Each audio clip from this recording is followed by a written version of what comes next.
Have you ever watched a man dig his own grave with a microphone in his hand? Kevin thought he was the undisputed king of the world when he stood before 500 of Boston's wealthiest elites grinning as he publicly humiliated his quiet, unassuming wife. He called her a nobody. He joked about her unambitious, pathetic little life. He basked in the cruel, echoing laughter of the ballroom, completely unaware that the heavy mahogany doors at the back of the hall were about to swing open. He didn't know that the formidable older man stepping through those doors, flanked by heavily armed state security, wasn't there to invest in his tech company. He was there to retrieve the woman Kevin had just destroyed, and to show the world exactly who she really was. The morning of the Sapphire Tech Ball began like any other in the sprawling cold penthouse overlooking the Boston harbor. Charlotte stood by the marble kitchen island, her hands wrapped tightly around a mug of black coffee, watching her husband Kevin Brighton adjust his custom Tom Ford tie in the hallway mirror. Kevin was a striking man, tall and broad-shouldered with the kind of sharp predatory features that had propelled him to the top of Axiom Innovations. He was the golden boy of the tech industry, a newly appointed vice president at only 34, and he never let anyone, least of all his wife, forget it. "Did you pick up my suit from the dry cleaners?" Kevin asked, not bothering to make eye contact with her reflection. His voice was entirely devoid of warmth, carrying that familiar clipped tone he reserved exclusively for her, the doorman, and his subordinates. "Yes, it's hanging in your dressing room," Charlotte replied softly. She was dressed in a simple, oversized beige cashmere sweater and worn-in denim jeans. Her dark hair was pulled back into a messy clip. To the outside world, and to Kevin, she was just Charlotte, a quiet, unremarkable woman who managed a small, struggling independent bookstore downtown.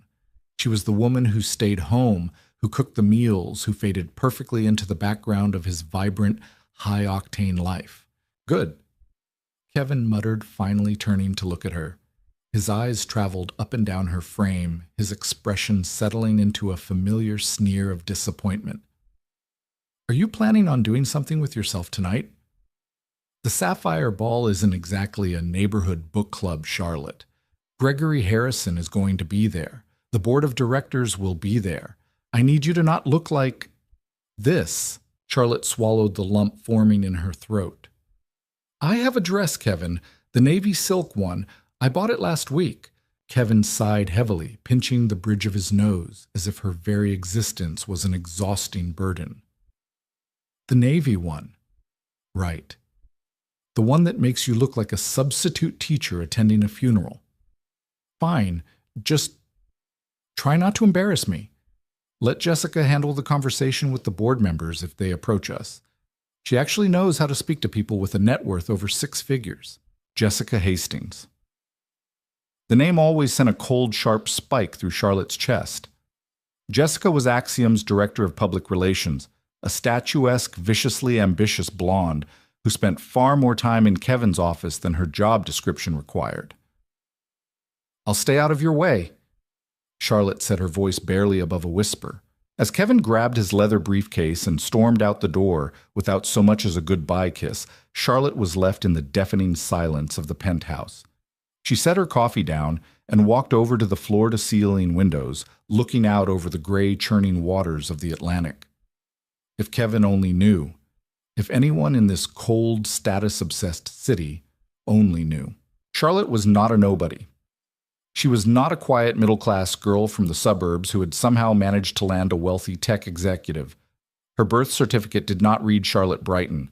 It read Her Serene Highness, Princess Charlotte Amelia of the Grand Duchy of Valerius.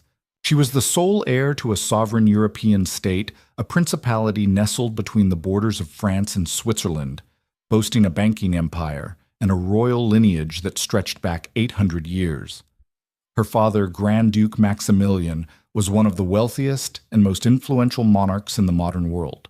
But 7 years ago, the crushing weight of the crown, the relentless paparazzi, and the suffocating protocol had broken her. Desperate for a life where she was valued for her heart and not her title, she had begged her father for a sabbatical, a chance to live as a commoner in America. Under a heavily fabricated identity, she had moved to Boston, and that was where she had met Kevin. Back then, Kevin had been a struggling junior analyst. He had seemed charming, driven, and genuinely interested in her quiet, bookish nature.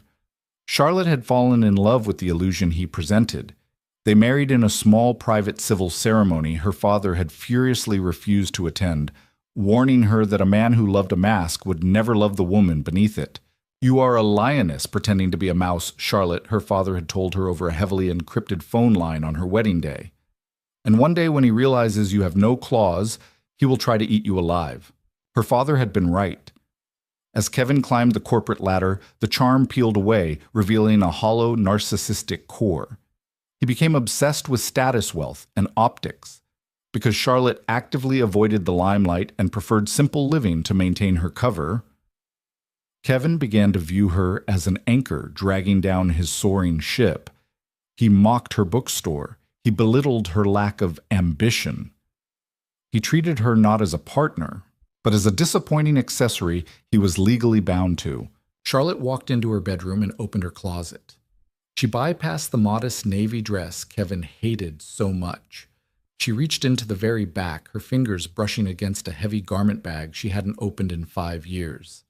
Inside was a breathtaking, custom-made haute couture gown of deep emerald velvet, a gift from her grandmother. For a fleeting second she thought about wearing it. She thought about putting on the subtle teardrop diamond earrings that cost more than Kevin's entire company. But she closed her eyes, zipped the bag back up, and reached for the plain navy dress. Tonight was Kevin's big night. He was receiving the Innovator of the Year award. She would endure the evening, smile politely, and stay in the shadows. But deep down, a dangerous, long, dormant spark was beginning to ignite in Charlotte's chest. Her father's words echoed in her mind. The mouse was getting tired. The ballroom of the Grand Copley Plaza was a masterclass in opulent excess. Massive crystal chandeliers cast a warm golden glow over the sea of silk satin and tailored tuxedos. Waiters in white gloves floated through the crowd, carrying silver trays of champagne and caviar. The air was thick with the scent of expensive perfume, the clinking of crystal glasses, and the low buzzing hum of networking millionaires.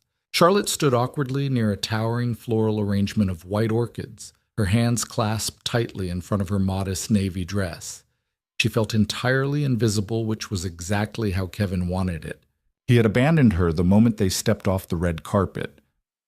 Currently, he was standing halfway across the room, holding court with a group of venture capitalists. Glued to his side was Jessica Hastings.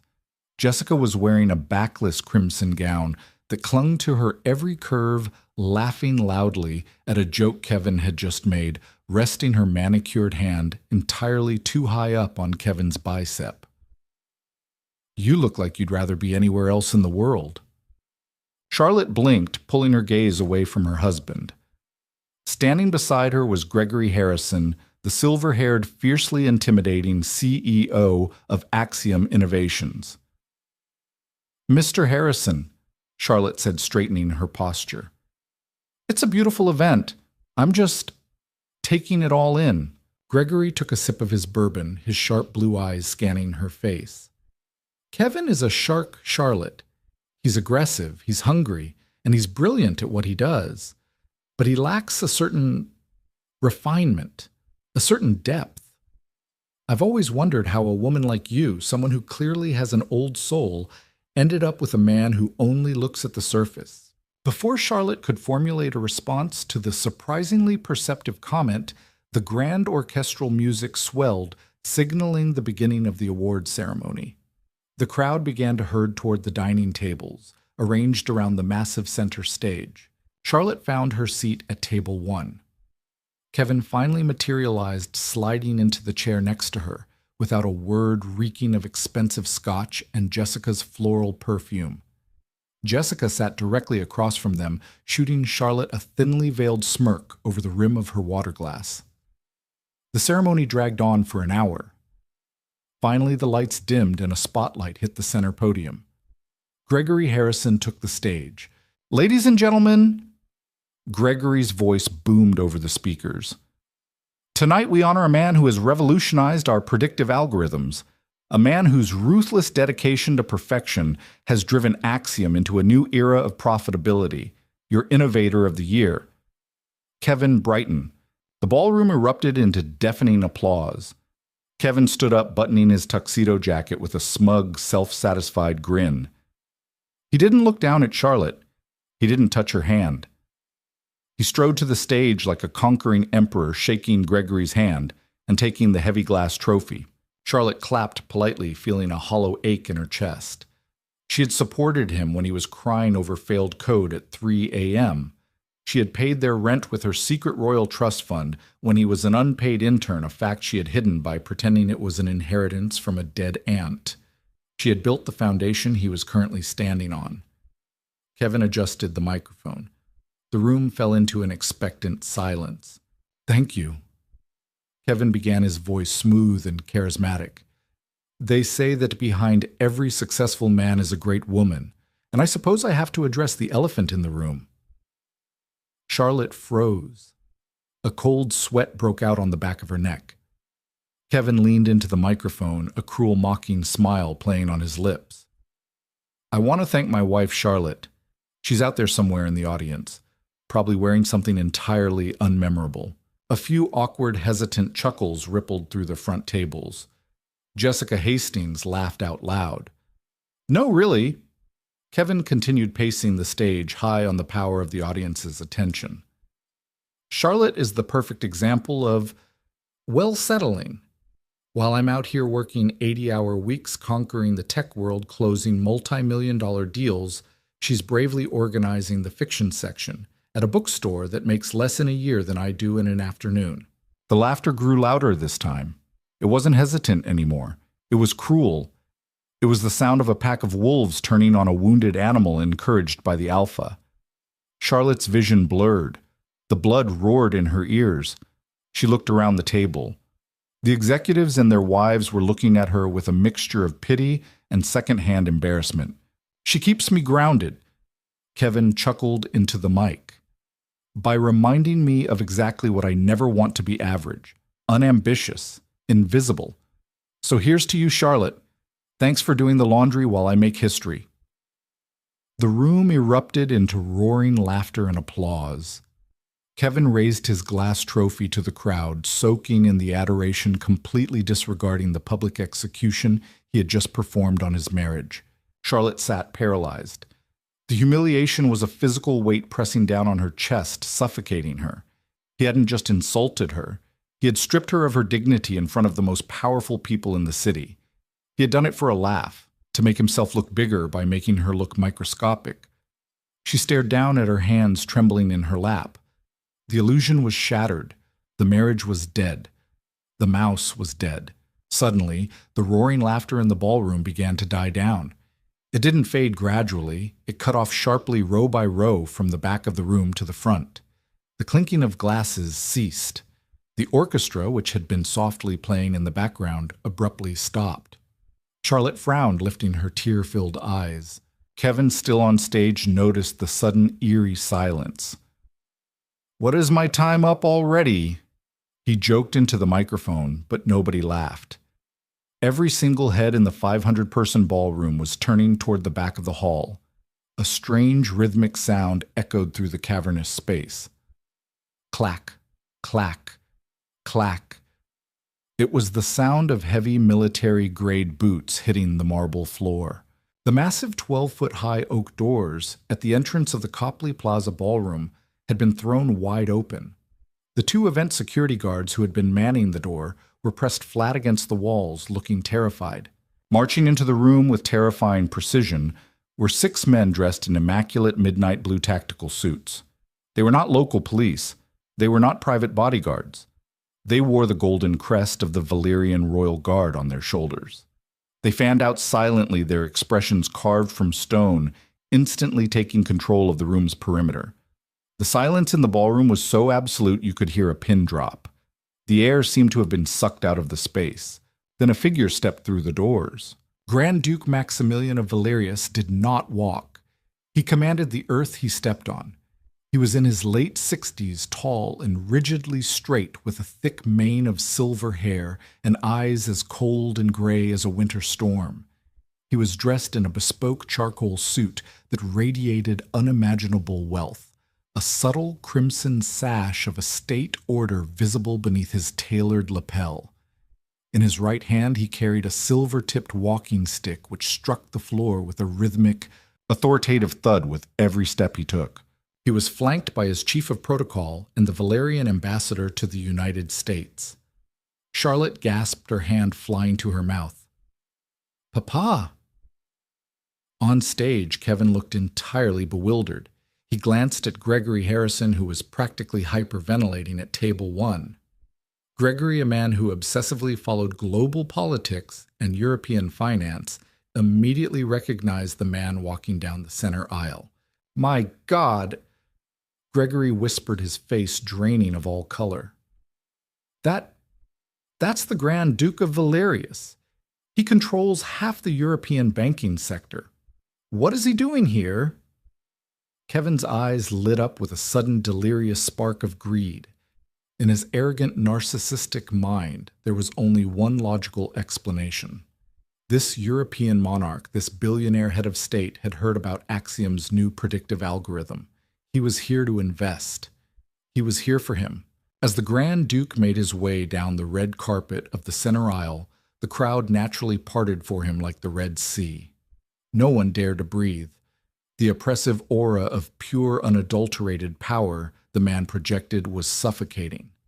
Kevin practically leaped off the stage, abandoning his trophy on the podium. He straightened his tie, plastered his most winning, charismatic smile onto his face, and stepped directly into the center aisle to intercept the monarch. "Your Highness," Kevin boomed, his voice echoing in the silent room. He extended his hand, blocking the Duke's path. "Kevin Brighton, it is an absolute honor. I assume you're here about the Axiom presentation. I would be thrilled to arrange a private meeting to discuss our global expansion." Grand Duke Maximilian stopped. He did not look at Kevin's extended hand. He slowly, deliberately shifted his cold gray eyes to Kevin's face. The look the Duke gave Kevin was not one of anger. It was worse. It was the look a human gives an annoying insect right before stepping on it. "Remove this creature from my path," Maximilian said. His voice wasn't loud, but it possessed a deep, resonant baritone that carried to every corner of the silent ballroom. His accent was a sharp, aristocratic blend of French and British English. Instantly, 2 of the royal guards stepped forward, grabbing Kevin by his arms and hauling him roughly out of the way. "Hey, Wei, what are you doing?" Kevin yelped, struggling helplessly against the iron grips of the highly trained soldiers. His tuxedo jacket bunched up around his ears, instantly stripping him of all the dignity he had just flaunted on stage. Jessica Hastings, who had rushed up behind Kevin, stopped dead in her tracks, her eyes wide with terror as a guard shot her a lethal glare. Maximilian didn't even watch Kevin being dragged aside. He adjusted his cuffs and continued walking, his eyes locked onto table 1. He walked directly toward Charlotte. Charlotte stood up. Her legs were shaking, but she kept her chin high. She stepped out from behind the table, standing in the open space between the dining arrangements and the stage. The crowd watched in breathless, paralyzed fascination. Why was one of the most powerful men in Europe approaching Kevin Brighton's plain, unremarkable wife? Maximilian stopped exactly 2 feet in front of her. He looked at her simple navy dress. He looked at the lack of jewelry on her neck. He looked at the tears shimmering in her eyes and the deep, profound exhaustion etched into her features. For a brief, fleeting second, the coldness in the monarch's eyes cracked, revealing a deep, agonizing, paternal sorrow. He planted his walking stick firmly on the ground, and then in front of 500 of Boston's most arrogant elites, in front of the CEO of Axiom, in front of the husband who had just called her a nobody. Grand Duke Maximilian bowed his head. His chief of protocol and the ambassador immediately dropped into deep, formal bows behind him. The 6 royal guards snapped to attention, saluting sharply. Maximilian raised his head and looked directly into his daughter's eyes. The experiment is over, my child. The Grand Duke announced, his powerful voice ringing out with absolute authority. I warned you that wolves hide in sheep's clothing, but I will not allow you to be chewed up by a mutt. He extended a gloved hand toward her. It is time to come home, your Royal Highness. The words dropped into the ballroom like an atomic bomb. Your Royal Highness. A collective gasp so loud it sounded like a sudden vacuum sucked the air from the room. Utter pandemonium broke out in the minds of the guests, though no one dared speak. Gregory Harrison actually dropped his crystal bourbon glass. It shattered against the marble floor, but nobody looked at it. Off to the side, struggling in the grip of the guards, Kevin froze. All the blood rushed from his face, leaving him a ghastly shade of pale. His mouth hung open. His eyes darted frantically from the terrifying monarch to his quiet, submissive wife. Highness, Kevin stammered, his voice cracking like a terrified child's. Charlotte, what is he talking about? Charlotte didn't look at Kevin. She didn't look at Jessica, whose jaw was practically resting on her collarbone. She kept her eyes locked on her father. For 5 years she had shrunk herself to fit into Kevin's world. She had dulled her shine so he could sparkle. She had accepted emotional scraps and called it love. But as she stood there, feeling the protective, overwhelming power of her bloodline wrapping around her like an iron shield, the mouse finally died. The lioness opened her eyes. Charlotte slowly reached out and placed her hand in her father's. You are right, Papa. Charlotte said, her voice completely changed. The soft, hesitant whisper was gone. In its place was the smooth, commanding, crystalline tone of a woman raised to rule a nation. I have stayed away far too long. The silence in the ballroom had transitioned from shocked to suffocating. Every camera phone that hadn't been confiscated by security was discreetly recording the destruction of Kevin Brighton. Charlotte, what is this? Kevin demanded, finally managing to wrench his right arm free from the royal guard, though he wisely didn't attempt to step any closer. Is this a joke? Because it's not funny. Tell these actors to back off. Charlotte turned slowly. The submissive, anxious woman who had cowered in the penthouse that morning was entirely gone. As she looked at her husband, her posture was impeccable, her shoulders squared, and her expression completely unreadable. It was the face of a royal looking at a peasant who had forgotten his place. There are no actors here. Kevin, Charlotte said, her voice carrying a cold, echoing finality. For 5 years I played the role of the devoted, simple wife. I hid my lineage, my wealth, and my crown, because I wanted to believe that a man could love me for my heart rather than my title. You proved me spectacularly wrong. Title. Kevin choked out a hysterical edge creeping into his voice. He looked wildly at the CEO of his company, who was currently sweating through his custom tuxedo. Gregory, tell them to leave, call the police. She's my wife. Gregory Harrison took a frantic step back, raising his hands as if Kevin were carrying a highly infectious disease. Do not involve me in this, Kevin. Gregory hissed, his eyes darting nervously toward the Grand Duke. You are completely out of your mind if you think I am calling the Boston PD on a sovereign head of state. Grand Duke Maximilian struck the floor with his silver-tipped walking stick, bringing an immediate terrifying halt to the murmurs rippling through the crowd. She was your wife, Mr. Brighton. Maximilian corrected, his voice a low, dangerous rumble. He gestured to the tall, aristocratic man standing to his left. Lord Covington, proceed. The chief of protocol, Lord Alistair Covington, stepped forward.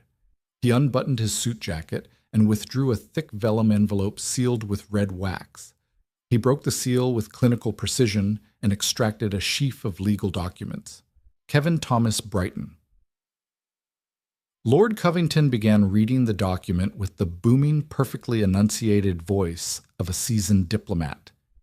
By the decree of the Sovereign Court of the Grand Duchy of Valerius, and in accordance with international treaties recognizing the absolute authority of the Crown over the royal bloodline, your civil marriage to Her Serene Highness, Princess Charlotte Amelia, is hereby dissolved and declared fully annulled."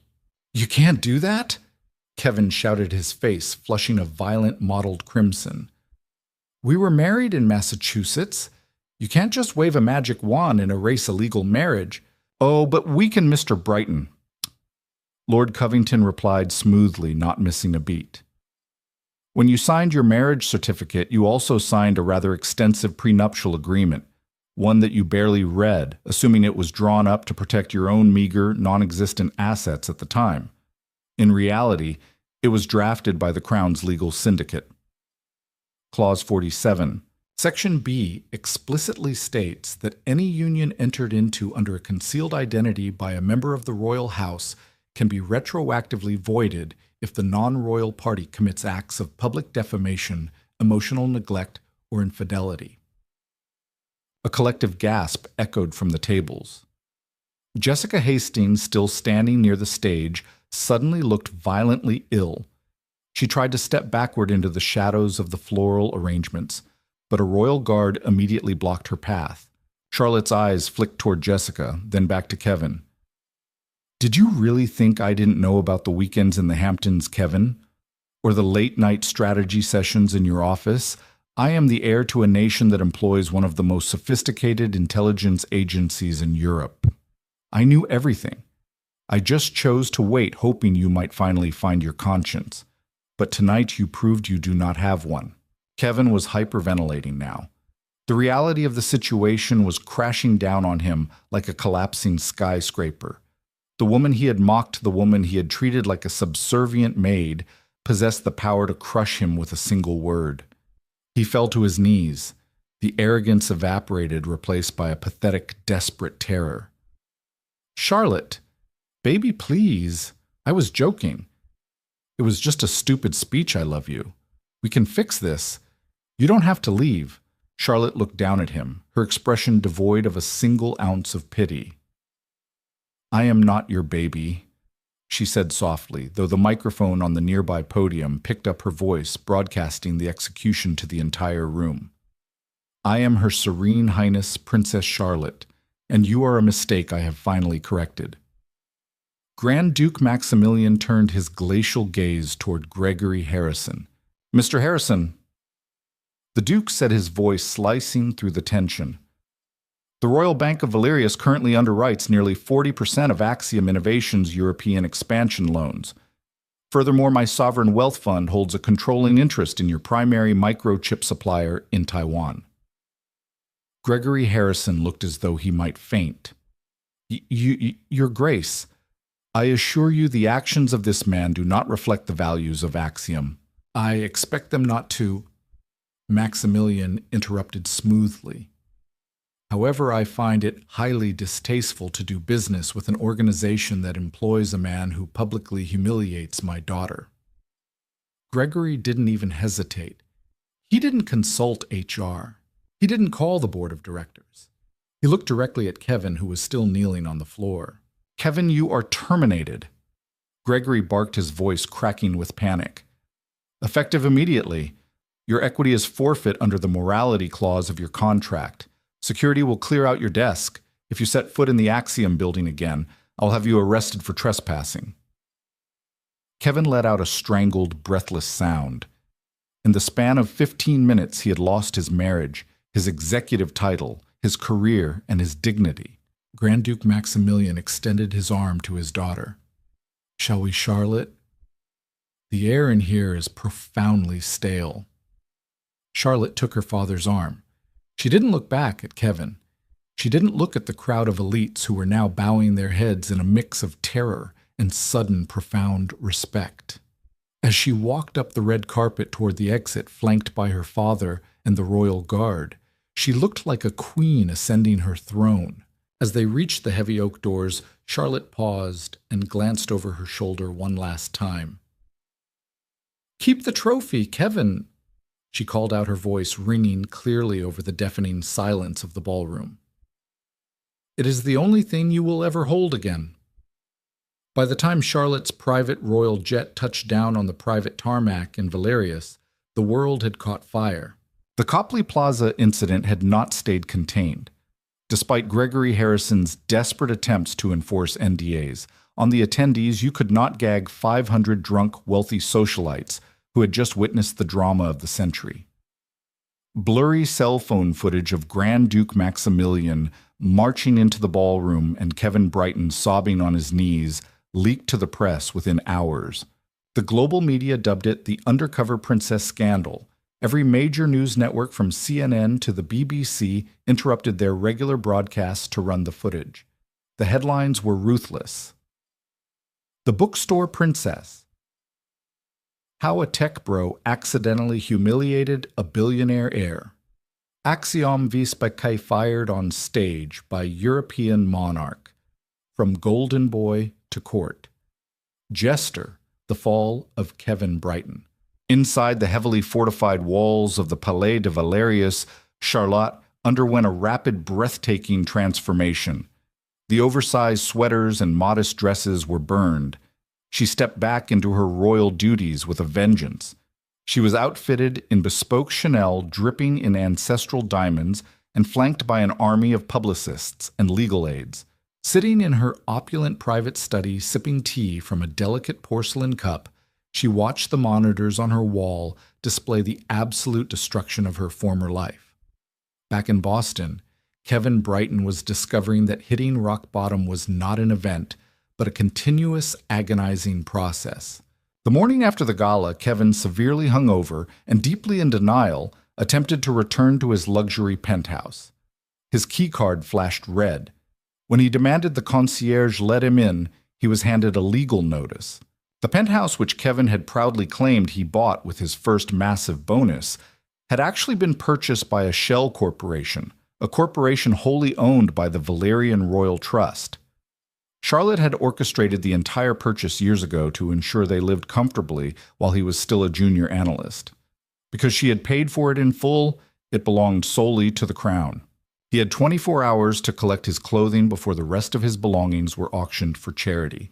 Panic setting in, Kevin rushed to his bank. He needed cash to hire a lawyer to fight his wrongful termination. He sat in the branch manager's office, sweating profusely, as the manager stared at her computer screen in bewildered terror. "I'm sorry, Mr. Brighton," the manager stammered, pulling off her glasses. "Your primary accounts have been frozen by an international injunction. Furthermore, the $2 million in your investment portfolio has been reclaimed." "Reclaimed!" Kevin screamed, slamming his fist on the desk. "By who? That's my money." According to these wire transfers from 5 years ago, the initial seed capital you used to begin day trading was not your own. The manager explained, turning the monitor toward him. "It was categorized as a high-interest loan from a European subsidiary. The principal and 5 years of compounded interest have been called in. Your current balance is negative $340,000. Charlotte had funded his early successes. She had secretly propped up his ego from the very beginning, and now she was taking it all back. Desperate, broke, and entirely radioactive, Kevin called the one person he thought would stand by him Jessica Hastings. He met her at a dingy coffee shop on the outskirts of the city wearing yesterday's clothes. He looked like a madman, his eyes bloodshot, his hands trembling. "Jessica," he pleaded, reaching across the table to grab her hands. "You have to help me. Axiom is terrified of the Duke, but we can fight this. We can start our own firm. You have the PR contacts. I have the brain." Jessica snatched her hands away, looking at him with utter disgust. She was wearing dark sunglasses and a trench coat, terrified of being recognized by the paparazzi who were currently swarming Axiom headquarters. "Are you insane, Kevin?" Jessica hissed. "My career is over because of you. I'm a PR director who is currently trending globally as the peasant mistress. Gregory fired me this morning just to appease the European markets." "But we love each other," Kevin argued blindly. Jessica let out a harsh barking laugh. "I love the vice president of Axiom Innovations. I love the penthouse and the Hamptons. You are an unemployed, bankrupt laughingstock whose wife just revealed she's basically a European queen. Do not ever contact me again." She stood up, threw a $5 bill on the table for her coffee, and walked out, leaving Kevin entirely alone. By day 4, Kevin was backed into a corner. Driven by a volatile mix of rage and desperation, he decided to play his final pathetic card. If Charlotte wanted to destroy his life, he would drag her reputation through the mud.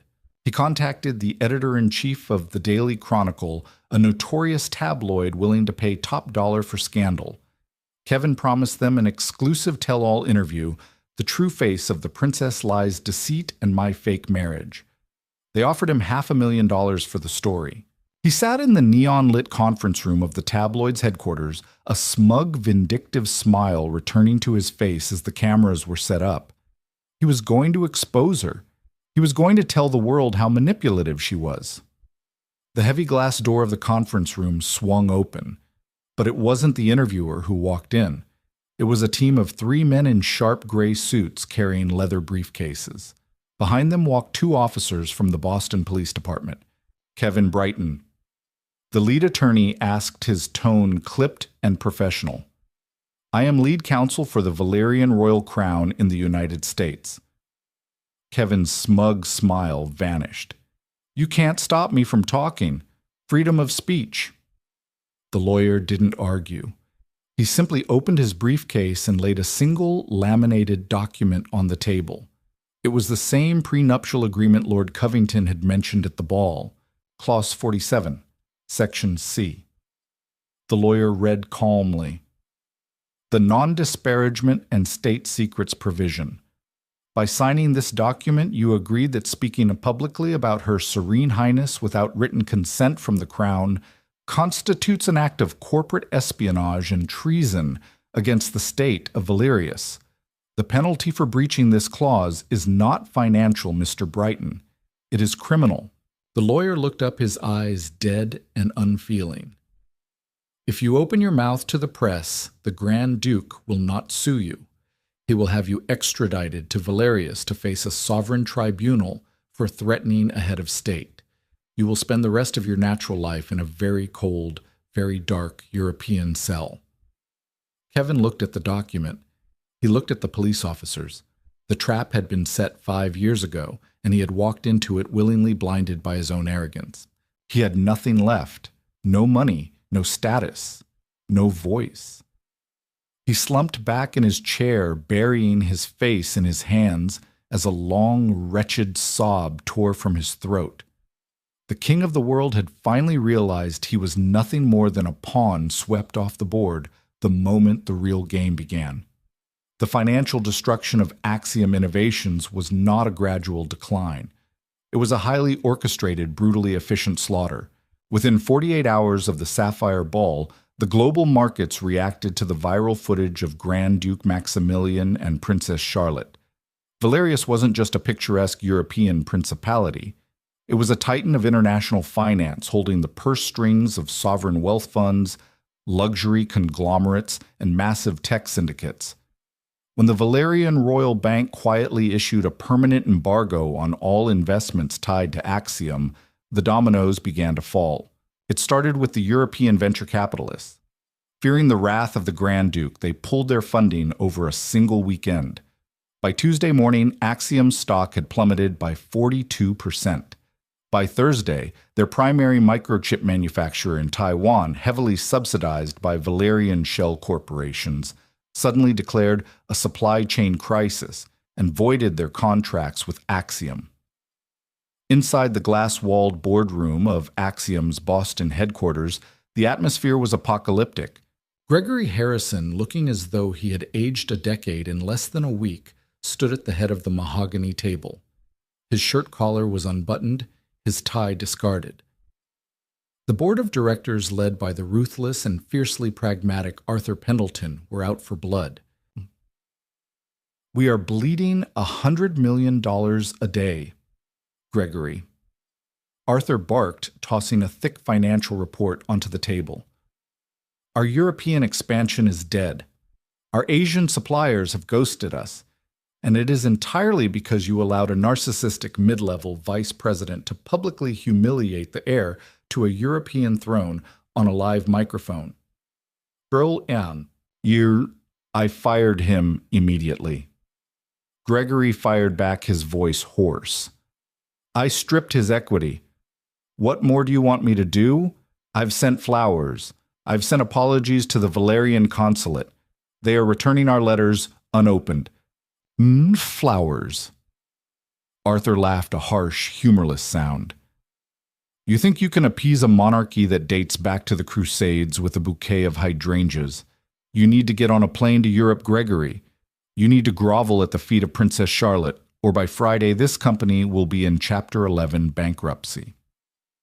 3 days later, Gregory Harrison found himself sitting in the cavernous, terrifyingly quiet waiting room of the Palais des Nations in Geneva, Switzerland.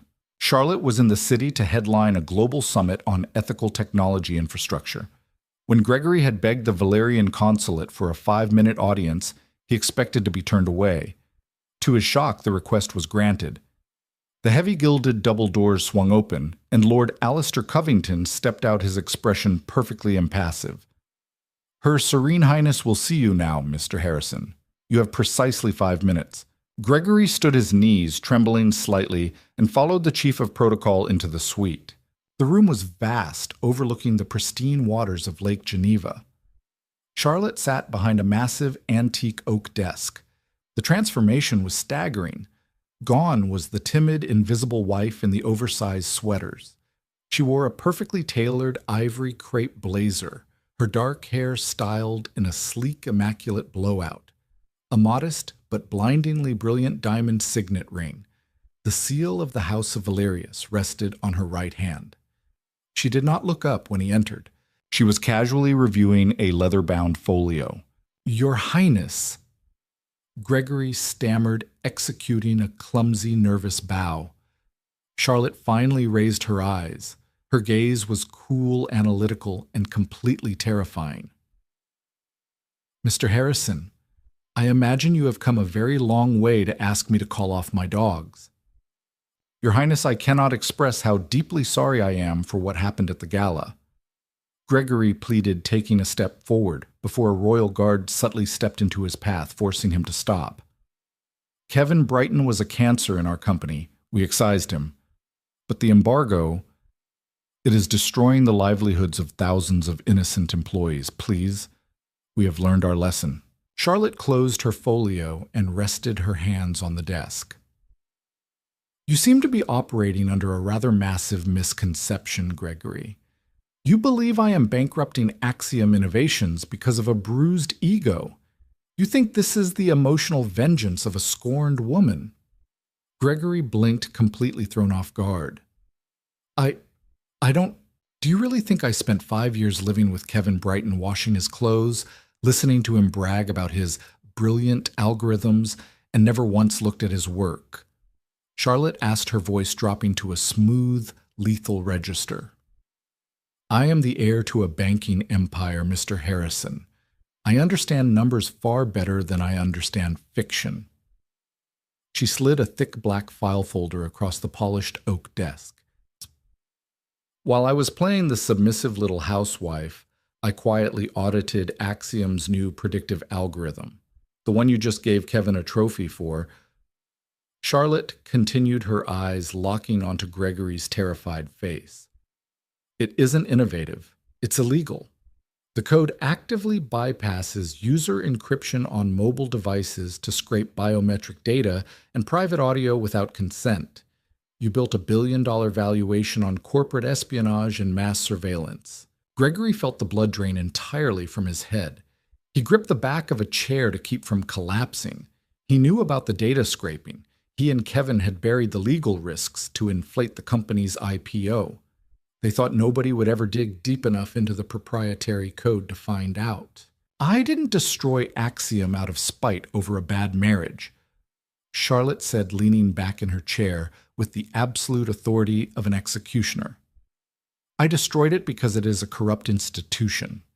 Tomorrow morning, my legal syndicate will submit that file to the United States Securities and Exchange Commission, as well as the European Union's Regulatory Board. Warrants will be issued for your arrest, Mr. Harrison. Gregory dropped to his knees, exactly as Kevin had done weeks prior. Please, I have a family. We can fix the code. We can settle this privately. You will be bought out for pennies on the dollar by the Valyrian Sovereign Trust, Charlotte stated coldly, ignoring his pleas entirely. We will liquidate your assets, terminate the board, and absorb your innocent engineers into a new ethically regulated foundation under my name. You, however, will face federal prison. She looked at Lord Covington. Alistair, have security escort Mr. Harrison to the airport. Our business is concluded. As Gregory was dragged from the room, sobbing and utterly broken, Charlotte picked up her pen, signed the acquisition papers, and finally closed the book on Boston.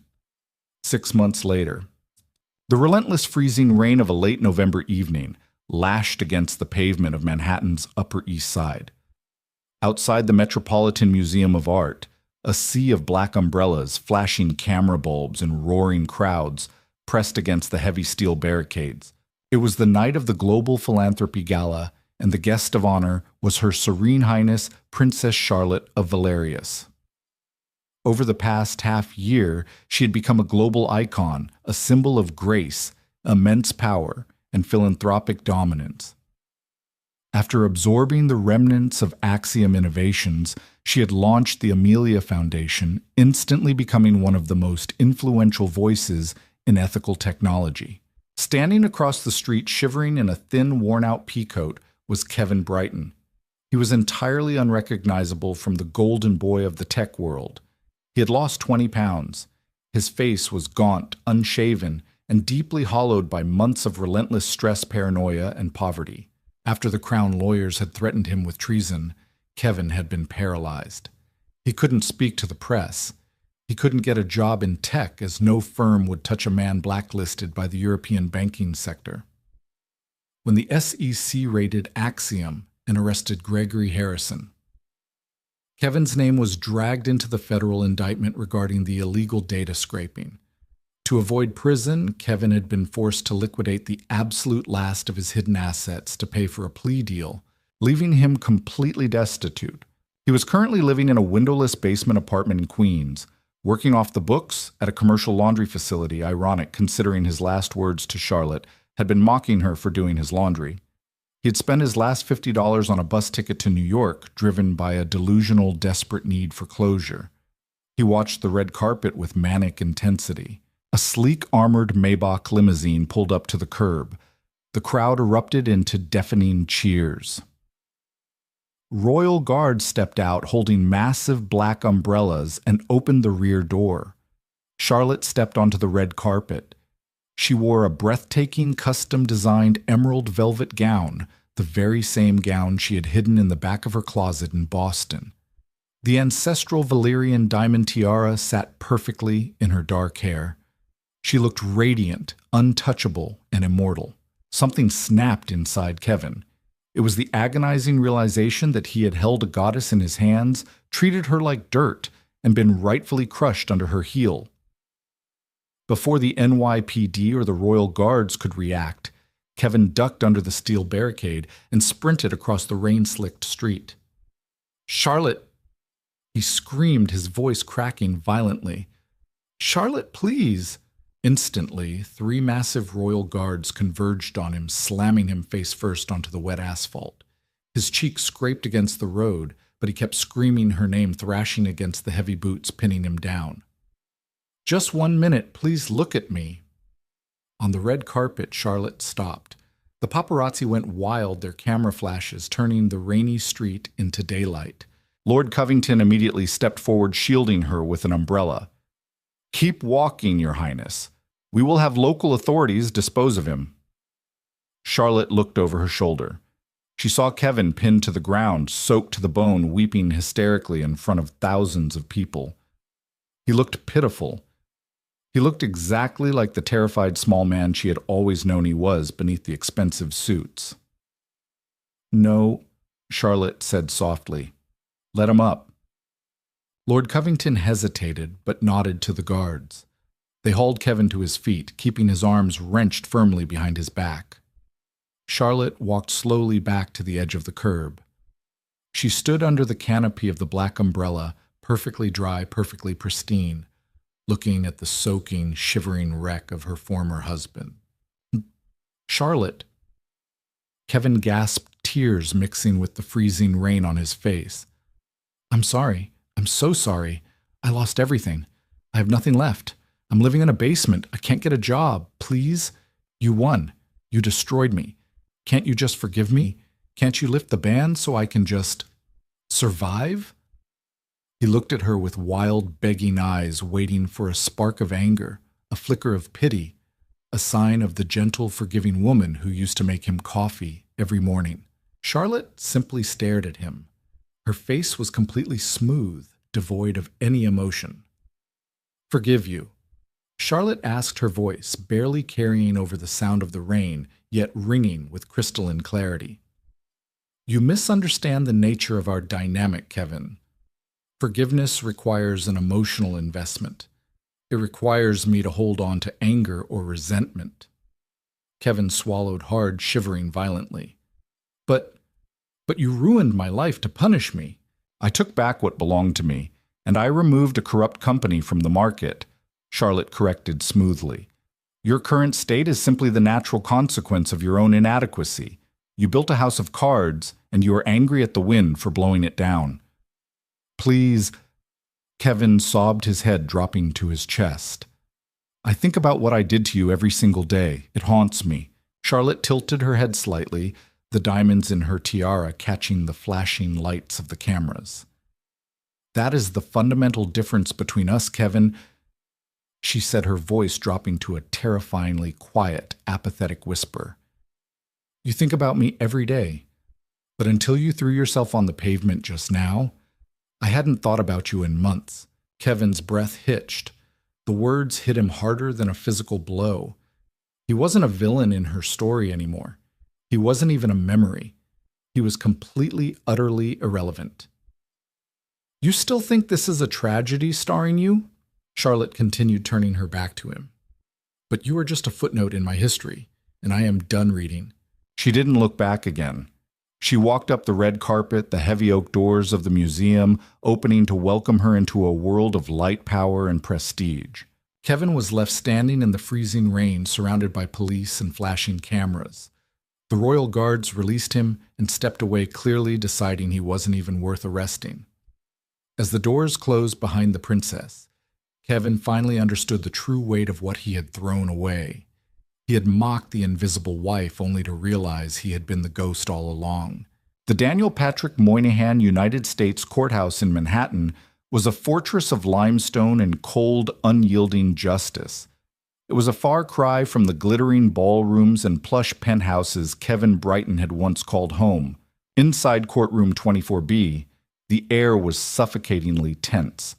The federal trial of Gregory Harrison and the executive board of Axiom Innovations had become the media circus of the decade. The gallery was packed shoulder to shoulder with journalists, tech watchdogs, and furious investors who had lost millions when the Valyrian Sovereign Wealth Fund systematically dismantled the company's stock. Sitting in the witness box, sweating through a cheap off-the-rack gray suit that hung loosely on his emaciated frame, was Kevin. He was the prosecution's star witness. It was the only reason he wasn't currently sitting at the defense table facing 20 years in a federal penitentiary. To save himself, Kevin had been forced to turn state's evidence, publicly ratting out the very men he had spent a decade kissing up to. Assistant U.S. Attorney David Carmichael, a pit bull of a prosecutor, with a reputation for breaking white-collar criminals, paced in front of the jury box. Mr. Brighton, Carmichael began, his voice echoing in the dead silent room. Let's revisit the launch of the Axiom predictive algorithm, the one you won Innovator of the Year for. Can you explain to the jury exactly how that algorithm achieved its unprecedented accuracy? Kevin swallowed hard. He couldn't look at Gregory Harrison, who was glaring at him from the defense table with a mixture of pure hatred and utter defeat. It didn't predict behavior based on public trends, Kevin mumbled, leaning closer to the microphone. It actively bypassed the localized encryption on our users' mobile devices. It scraped ambient audio. It listened to their conversations when the app was closed. The gallery erupted in shocked murmurs. Judge Sarah Bennington slammed her gavel down, demanding order. And who authorized the burial of the legal risks associated with this spyware, Mr. Brighton? Carmichael pressed, showing no mercy. I did, Kevin whispered, his voice trembling. Along with Mr. Harrison, we altered the code to hide the scraping protocol from the App Store reviewers. We needed the valuation to hit $3 billion before the IPO. Carmichael turned to the jury, letting the sheer weight of the corruption sink in. And how exactly was this highly encrypted, deeply buried corporate espionage discovered? Did a federal agency find it? Did a tech watchdog crack the code? Kevin closed his eyes. The humiliation of this moment was worse than the night at the Sapphire Ball. No, Kevin answered, his voice barely audible. My wife found it. She audited the raw code on my home laptop while I was asleep. A low collective gasp rippled through the courtroom. The irony was so poetic, it bordered on fiction. The woman Kevin had publicly shamed for being a nobody organizing a bookstore had casually deciphered a heavily encrypted billion-dollar spyware program while he was snoring in the next room. Carmichael nodded slowly. Your wife, Her Serene Highness Princess Charlotte, the woman you publicly claimed lacked the intellect to understand your world. Objection, Gregory's defense attorney barked. Relevance, withdrawn.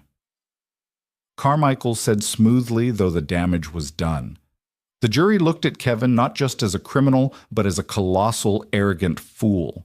The trial concluded a week later. Gregory Harrison was sentenced to 14 years in federal prison for wire fraud, corporate espionage, and securities violations. Axiom Innovations was officially liquidated, its assets seized and sold at a fraction of their worth to the Amelia Foundation, Princess Charlotte's newly minted Ethical Technology Oversight Group. While Kevin avoided prison, his immunity deal required him to forfeit every cent he had ever made during his tenure at Axiom. He was left with a criminal record, a toxic reputation, and exactly $0 to his name. Jessica Hastings fared no better. Desperate to capitalize on her 15 minutes of infamy, she had signed a lucrative book deal with a major publisher to write a tell-all memoir titled Sleeping with the Enemy Inside Axiom's Downfall. She had already spent the hefty $200,000 advance on a luxury condo lease in Miami. But 3 days before the manuscript was due, Jessica was served with a massive injunction. The Valyrian Crown's lead litigator, Jonathan Sterling, had filed a catastrophic lawsuit against Jessica and her publisher. He cited non-disclosure agreements Jessica had signed regarding Axiom's proprietary data, which the Crown now owned entirely. Furthermore, Sterling warned that any mention of the princess would activate a defamation and international privacy suit that would bankrupt the publishing house by the end of the fiscal quarter. The publisher panicked. They dropped the book, terminated Jessica's contract, and demanded the immediate return of the advance. Jessica, having already spent the money, was forced into Chapter 7 bankruptcy. She moved back into her parents' basement in Ohio, her career in public relations permanently incinerated. The slate had been wiped clean. The wolves had been stripped of their teeth, their fur, and their pride. From across the Atlantic, sitting in the sprawling gilded library of the Palais de Valerius, Charlotte received the brief from Jonathan Sterling. She read the summary of the trial, the sentencing of Harrison, and the total financial ruin of Kevin and Jessica. She didn't smile. She didn't gloat. She simply closed the file, handed it to her chief of protocol, and turned her attention to the global summit she was hosting the following morning. The extermination was complete. It was time to build. 3 years passed. The world moved on as it always does, but the landscape of the technology sector had been forever altered. In the heart of Boston's financial district, rain slicked the modern glass-paneled streets. Standing on the corner of Tremont and Boylston was a towering 70-story skyscraper. Once this building had housed the global headquarters of Axiom Innovations. It was the place where Kevin Brighton had ruled his corrupt little empire, looking down on the city like a god. Today the building bore a new name etched in massive backlit silver lettering, the the Charlotte Amelia Center for Digital Integrity. It was the grand opening of the Foundation's new global headquarters. The streets were cordoned off. The mayor of Boston, the governor of Massachusetts, and tech leaders from Silicon Valley to Tokyo were in attendance. Standing on the massive marble steps, shielded from the light drizzle by a canopy, was Princess Charlotte. She was no longer the quiet, invisible wife, nor was she the emotionally raw woman who had reclaimed her crown at the Copley Plaza. At 32, she was a refined, unstoppable force of nature. She wore a tailored charcoal wool coat over a silk ivory dress, her posture radiating absolute, unwavering command. She stepped up to the podium, looking out over the sea of flashing cameras and adoring crowds. 3 years ago, this very building was a monument to greed. Charlotte's voice rang out clear and powerful over the sophisticated sound system. It was a place where user privacy was viewed as an obstacle and where human dignity was sacrificed at the altar of corporate valuation. Today we reclaim this space. We dedicate this center to the absolute truth that technology must serve humanity, not exploit it. True innovation cannot exist without integrity. The crowd erupted into thunderous applause. Charlotte smiled a genuine warm smile and picked up a pair of golden scissors to cut the ceremonial blue ribbon. 200 miles away, in a bleak fluorescent-lit strip mall in suburban New Jersey, a small bell chimed as the door to a discount mobile phone repair shop opened. "Hey, Kevin," the store manager barked from the back room. "Did you finish replacing the screen on that tablet? Customer's coming in 10 minutes. Kevin Brighton wiped his grease-stained hands on his worn khaki pants. "Yeah, just finishing it up." Kevin looked older than his 37 years. The sharp, predatory good looks that had once charmed venture capitalists had faded, replaced by deep wrinkles, thinning hair, and the permanent, heavy slump of a broken man. He lived in a cramped one-bedroom apartment above a laundromat. He made $15 an hour fixing shattered screens and replacing dead batteries for teenagers and frustrated seniors. He walked over to the front counter to grab a microfiber cloth. Mounted on the wall above the register was a small, cheap television playing the afternoon news network. Kevin froze. There on the screen was Charlotte. She was cutting the ribbon in front of the building that used to be his, the building where he had a corner office, the building where he had laughed at her expense surrounded by people who now sat in federal prison. He watched as the camera zoomed in on her face. She looked stunning. She looked happy. She looked like a woman who had taken the heavy, suffocating stones thrown at her and used them to build a fortress. The Princess of Valerius has pledged over $200 million to digital privacy education, the news anchor narrated cheerfully. This marks a triumphant return to Boston for the royal, cementing her status as one of the most influential figures in modern tech. Kevin stared at the television, his breathing shallow. He placed his hands on the cheap laminate counter, feeling the rough scratched surface beneath his calloused fingertips. He remembered the morning of the Sapphire Ball. He remembered her standing in the kitchen in her oversized sweater, quietly offering to stay out of his way. He remembered looking at a queen and seeing only a peasant. If he had just been kind, if he had just valued the woman who loved him when he had nothing, if he had treated her with a fraction of the respect she deserved, he wouldn't just be a vice president right now. He would be royalty. He would have had the world at his feet. Instead, he had chosen his ego. He had chosen to mock her in public to get a few cheap laughs from a room full of sycophants. And in doing so, he had handed her the match she used to burn his entire life to the ground. Hey, earth to Kevin!" the manager yelled, stepping out from the back room and snapping his fingers. "Stop daydreaming, the customer is here." Kevin blinked, pulling his eyes away from the screen. He looked down at the shattered tablet in his hands, then back up at the television one last time. "Right," Kevin muttered, his voice hollow and defeated. "I'm on it." He turned off the television, plunging the screen into darkness. The ghost had finally accepted his haunting. He turned around, picked up his tools, and went back to work, entirely forgotten by the world he had once tried to conquer. Sometimes the loudest egos mask the most fragile foundations, and the quietest presence holds the most absolute power. Kevin Brighton learned the hard way that when you strip someone of their dignity to build yourself up, you are only digging your own grave. He mistook Charlotte's kindness for weakness, her silence for ignorance, and her patience for subservience. By the time he realized he was playing with a queen, it was already checkmate. The truth is, you never truly know the power, the history, or the strength of the person standing quietly by your side until you force them to show it. If this story of royal revenge, absolute karma, and the ultimate takedown kept you on the edge of your seat, hit that like button. Share this video with someone who needs a reminder that karma never misses a deadline. And don't forget to subscribe for more incredible jaw-dropping stories of sweet, undeniable justice. Let us know in the comments what was the most satisfying moment of Kevin's downfall.